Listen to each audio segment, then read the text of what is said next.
Hello， 大家好，欢迎收看今天的视频。咱们本期的内容是一期德日之间的无限拉锯战，这俩阵营放在一起对打，怎么莫名其妙给人一种在养蛊的感觉呢？所以最后不论谁赢谁输，我都会对这片战场下达灭绝令，以达到愉悦观众身心的目的。接下来就让我们直接进入今天的正片吧。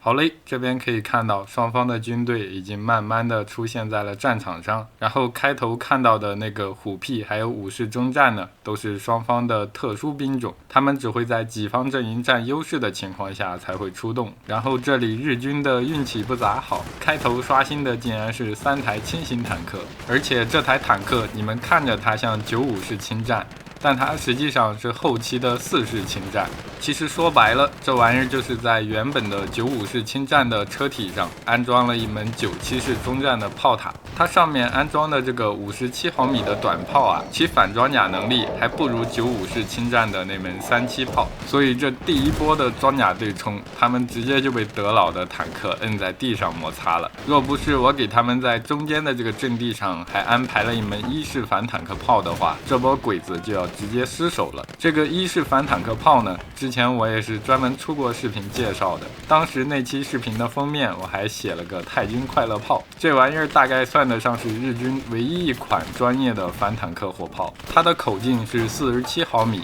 有可能是拿奥地利的百路47炮改进而来的。在游戏中它的穿身大概是有70多，所以打德军的这个2号 L 是轻轻松松。而德军这边呢，也不知道是礼尚往来还是咋回事，他们也不停的刷新着2号轻坦，这个轻坦装备的是2厘米的机炮，理论上来说是可以乱杀95式轻战还有97式中战的，但对付起这个3式中战应该就有些吃力了。3式中战装备的好像是一门75毫米的高炮改装而来的战车炮，它这个炮管子很长，所以发射的炮弹穿透力也很强，理论上来说是可以轻松的打击4号还有3突子的。不过其本身的护甲最后处呢也只有50毫米，这就有些拉胯了。而在我们刚才对着3式中战进行解说的时候呢，可以看到镜头中的这个日军的92步炮的阵地遭到了德军的打击，现在这些火炮似乎都是坏掉了，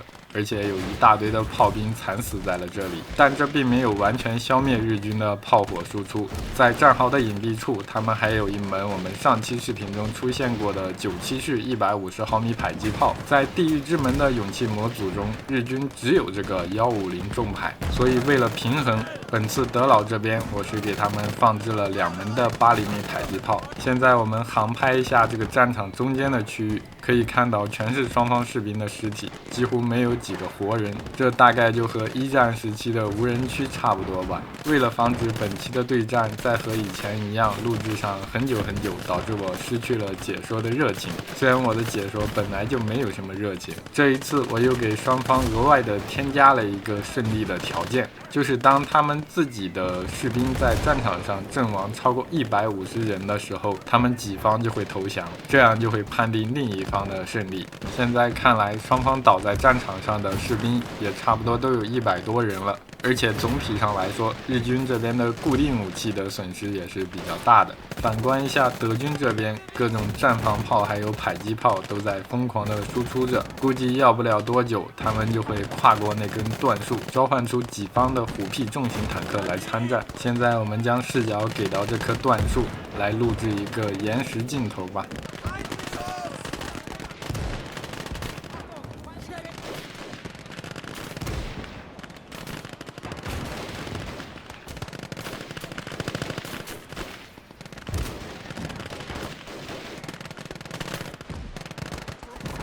好嘞，这边可以看到，在一段的这个延时录制之后呢，日军在和德军的这个交火中还是没能占到优势，导致德军成功的召唤出了他们的虎屁重型坦克，这波小日子怕是直接要记了。虽然保时捷炮塔没有亨舍尔炮塔那么硬，但这玩意儿的出现无论如何对日军来说都是降维打击呀。在对战中，我给日军安排的随机士兵中是装备有一种末期的火箭筒的，但它的那个穿身似乎也就是100左右，对虎王的正面来说说完全就是在挠痒痒。所以在虎屁出现之后呢，日方后续刷新的战车似乎连开出迷雾的机会都没有，他们也是很识趣的缴械投降了。为了履行我开头所说的话，在这里咱直接安排一个灭绝令，将交战的双方通通送上天。